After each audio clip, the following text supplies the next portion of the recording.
नमस्कार। प्रादेशिक समाचार के साथ मैं नूतन लकड़ा। पहले मुख्य समाचार। मुख्यमंत्री हेमंत सोरेन ने साहिबगंज के बोड़ियो में पहाड़िया महिला की जघन्य हत्या पर जताई नाराजगी। कहा, समाज में फैल रही विकृतियां हर किसी के लिए चिंता की बात। हंगामेदार रहा विधानसभा के शीतकालीन सत्र का पहला दिन। स्पीकर ने कहा, जन प्रतिनिधियों को ईमानदारी के साथ राज्य की उन्नति के लिए करना होगा काम। खेल मंत्री हफीजुल हसन ने रांची में सिंथेटिक हॉकी एस्ट्रोटर्फ का किया उद्घाटन। कहा, खिलाड़ियों को हर तरह की सुविधा उपलब्ध करा रही है राज्य सरकार। और रांची के मोरहाबादी मैदान में 28 दिसंबर से 8 जनवरी तक होगा राष्ट्रीय खादी और सरस महोत्सव का आयोजन।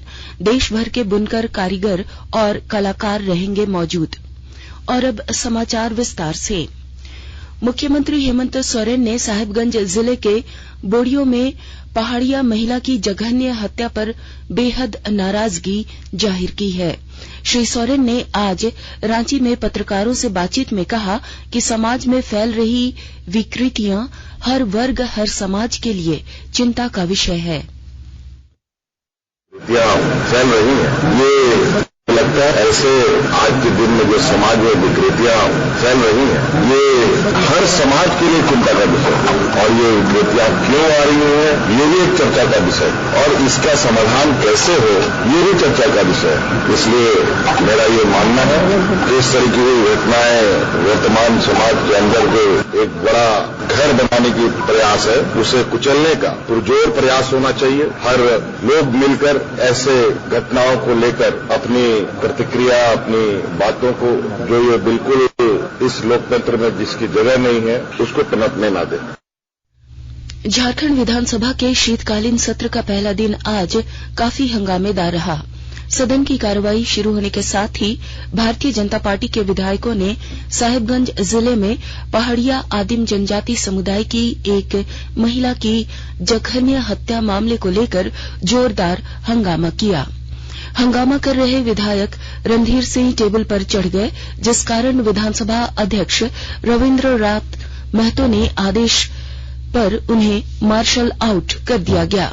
23 दिसंबर तक चलने वाले इस 5 दिवसीय सत्र में सदन की कार्यवाही शुरू होने पर विधानसभा अध्यक्ष ने कहा कि जनप्रतिनिधियों को पूरी ईमानदारी के साथ राज्य और देश की उन्नति के लिए कार्य करना होगा। इससे पहले सत्र के पहले दिन शोक प्रस्ताव में दिवंगत आत्माओं को श्रद्धांजलि भी दी गई। नागरिक उड्डयन मंत्री ज्योतिरादित्य सिंधिया ने कहा कि देश में हवाई संपर्क को बढ़ावा देने के लिए अगले 5 वर्षों में हवाई अड्डों, वाटर एयरोड्रम और हेलीपैड्स की संख्या 145 से बढ़ाकर 200 की जाएगी। राज्यसभा में आज उन्होंने कहा कि 2013-14 तक देश में केवल 74 हवाई अड्डे थे और पिछले 8 वर्षों में हवाई अड्डों, वाटर एयरोड्रम और हेलीपोड की संख्या बढ़ाकर 145 हो गई है। उन्होंने कहा कि विमानों का बेड़ा 400 से बढ़कर अब 700 हो गया है। वित्त मंत्री ने कहा कि डिफॉल्टर बैंकों से लोगों का पैसा वापस दिलाने की प्रक्रिया को सरल बनाने की अत्यधिक आवश्यकता है। वित्त मंत्री ने लोकसभा में आज पूरक प्रश्न का उत्तर देते हुए कहा कि ऐसे बैंकों की संपत्ति कुर्क हिस्सा सरकार चाहकर भी खाताधारकों को भुगतान के लिए नहीं दे पाती, क्योंकि अदालत से अनुमति नहीं मिल पाती। वित्त मंत्री ने महाराष्ट्र में पीएमसी बैंक मामले का जिक्र करते हुए कहा कि बैंकों की कुर्क गई संपत्ति के हिस्से को अलग करने के लिए अदालत से अनुमति नहीं मिली थी। सूचना और प्रसारण मंत्री अनुराग सिंह ठाकुर ने कहा कि नरेंद्र मोदी सरकार की आतंकवाद को कतई बर्दाश्त न करने की नीति रही है। श्री ठाकुर ने कहा कि निर्णायक कार्रवाई के ठोस परिणाम मिले हैं। आज नई दिल्ली में एक संवाददाता सम्मेलन में श्री ठाकुर ने कहा कि 2014 से जम्मू कश्मीर में सर्जिकल स्ट्राइक, बालाकोट स्ट्राइक और आतंकवाद के खिलाफ की गई कार्रवाई के बाद आतंकवाद में 168% की कमी हुई है। आकाशवाणी के ताजातरीन समाचारों के लिए आप हमारे वेबसाइट newsonair.com पर लॉग ऑन कर सकते हैं। ताजा समाचार Twitter handle @AIR news alerts और Facebook page all India radio news पर भी उपलब्ध है। आप प्रादेशिक समाचार एकांश के Twitter handle @AIR news _Ranchi और फेसबुक इंस्टाग्राम पेज तथा YouTube channel AIR news Ranchi पर भी हमारे बुलेटिन सुन सकते हैं। प्रादेशिक समाचार आप आकाशवाणी रांची से सुन रहे हैं। आकाशवाणी के समाचार सेवा प्रभाग से आज फोन इन कार्यक्रम पब्लिक स्पीक में दांतों की देखरेख पर चर्चा होगी। कार्यक्रम में नई दिल्ली के राम मनोहर लोहिया अस्पताल के दंतशाल्य विभाग के प्रमुख डॉक्टर गौतम खटक प्रश्नों का उत्तर देंगे।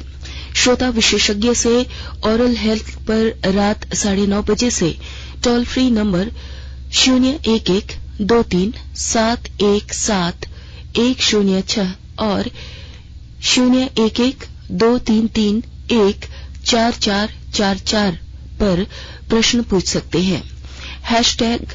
#AskAIR का प्रयोग करते हुए Twitter handle @AIR news alerts पर भी प्रश्न पोस्ट कर सकते हैं। यह कार्यक्रम FM गोल्ड चैनल और अतिरिक्त मीटरों पर सुना जा सकता है।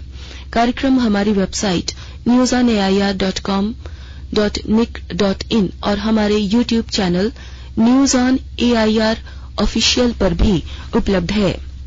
राज्य के खेल मंत्री हफीजुल हसन ने आज रांची के बरियातू स्थित राजकीय कन्या विद्यालय में सिंथेटिक हॉकी एस्ट्रोटर्फ का उद्घाटन किया। इस अवसर पर उन्होंने कहा कि राज्य सरकार राज्य में खेल प्रतिभाओं की कोई कमी नहीं है और राज्य सरकार खिलाड़ियों को हर तरह की सुविधा उपलब्ध कराने के लिए प्रयासरत है। रामगढ़ जिले की उपायुक्त माधवी मिश्रा ने आज दूर दराज क्षेत्रों से अपनी समस्याओं को लेकर समाहरणालय में आए लोगों से मुलाकात की और संबंधित अधिकारियों को मामलों का जल्द निष्पादन करने का निर्देश दिया। इधर पलामू जिले के उपायुक्त ए डोडाडे ने जिला खनन टास्क फोर्स के सदस्यों के साथ बैठक की और जिले में अवैध खनन रोकने का निर्देश दिया। वहीं हजारीबाग की उपायुक्त नैंसी सहाय ने आज राजस्व विभाग की समीक्षा बैठक की। इस दौरान उन्होंने दाखिल खारिज प्रमाण पत्र, भूमापी, लगान, ई-कोर्ट, फसल राहत, म्यूटेशन अपील, पीएम किसान भू हस्तांतरण और अतिक्रमण आदि मुद्दों की समीक्षा की। उपायुक्त ने प्रखंडों में दाखिल खारिज के मामलों को प्राथमिकता के साथ निष्पादित करने का निर्देश दिया। केंद्रीय स्वास्थ्य मंत्री डॉक्टर मनसुख मांडविया ने लोगों से साइकिल का उपयोग करने का आग्रह किया है। यह स्वास्थ्य के साथ साथ पर्यावरण के लिए भी लाभकारी है। डॉक्टर मांडविया ने आज नई दिल्ली में national board of examination in medical sciences द्वारा आयोजित साइक्लोथॉन कार्यक्रम में भाग लिया। उन्होंने कहा कि कई विकसित देशों में साइकिल की बड़ी संख्या में इस्तेमाल की जा रही है। राज्य सरकार की नियोजन नीति को झारखंड उच्च न्यायालय द्वारा अवमानना किए जाने के बाद चाईबासा में आज युवाओं ने कांग्रेस पार्टी की भारत जोड़ो यात्रा के दौरान नारेबाजी करते हुए विरोध प्रदर्शन किया। हाथों में तख्ती लेकर युवाओं ने कहा कि यदि राज्य सरकार जल्द ही नियोजन नीति में सुधार नहीं करती है तो राज्य स्तरीय आंदोलन किए जाएंगे। इस दौरान कांग्रेस के प्रदेश अध्यक्ष राजेश ठाकुर, पूर्व मुख्यमंत्री मधु कोड़ा और सांसद गीता कोड़ा समेत अन्य नेताओं ने छात्रों की मांगों पर उचित निर्णय लेने का भरोसा दिलाया। रांची के मोरहाबादी मैदान में 28 दिसंबर से 8 जनवरी तक राष्ट्रीय खादी एवं सरस महोत्सव का आयोजन किया गया। इस महोत्सव में देश भर के बुनकर, कारीगर और कलाकार मौजूद रहेंगे।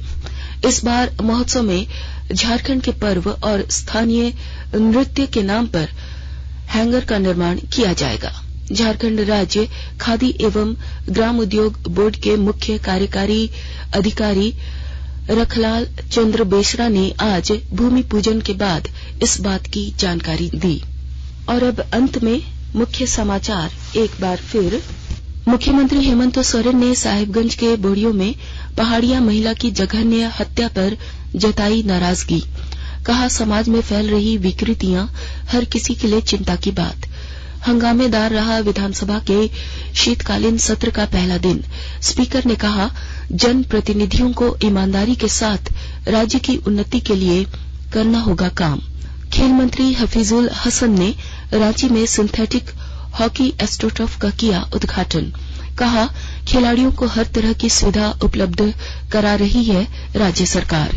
और रांची के मोरहाबादी मैदान में 28 दिसंबर से 8 जनवरी तक होगा राष्ट्रीय खादी और सरस महोत्सव का आयोजन। देश भर के बुनकर, कारीगर और कलाकार रहेंगे मौजूद। इसके साथ ही आकाशवाणी रांची से प्रादेशिक समाचार का ये बुलेटिन समाप्त हुआ। नमस्कार।